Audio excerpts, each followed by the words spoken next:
రాజకీయ పార్టీలు ప్రకటించే ఉచిత పథకాలను ఉద్దేశిస్తూ సుప్రీంకోర్టు కీలక వ్యాఖ్యలు చేసింది. ఎన్నికల సమయంలో ఆయా రాజకీయ పార్టీలు వీటిని ప్రకటించే పద్ధతి మంచిది కాదని వ్యాఖ్యానించింది. పట్టణ ప్రాంతాల్లో నిరాశ్రయులకు ఆశ్రయం కల్పించాలని దాఖలైన పిటిషన్పై విచారణ చేపట్టిన న్యాయస్థానం ఉచితాలపై ఇలా వ్యాఖ్యలు చేసింది.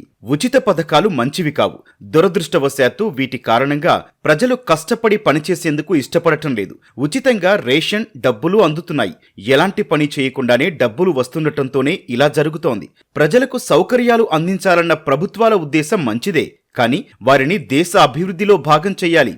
ఉచితాల ద్వారా అలా జరుగుతోందా?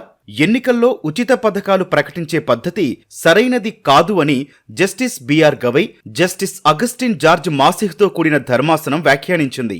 కేంద్ర ప్రభుత్వం పట్టణ పేదరిక నిర్మూలన మిషన్ను పూర్తి చేసే పనిలో ఉందని, నిరాశ్రయులకు ఆశ్రయం కల్పించడంతో పాటు పలు సమస్యలను పరిష్కరించేందుకు యోచిస్తున్నట్లు అటార్నీ జనరల్ ఆర్ వెంకటరమణి ఈ సందర్భంగా ధర్మాసనానికి తెలిపారు. దీనిపై న్యాయస్థానం స్పందిస్తూ ఈ నిర్మూలన మిషన్ ఎంతకాలం పాటు పనిచేస్తుందో తెలియచేయాలని కేంద్రాన్ని ఆదేశించింది. ఈ పిటిషన్ను మరో 6 వారాల తర్వాత విచారిస్తామని వాయిదా వేసింది.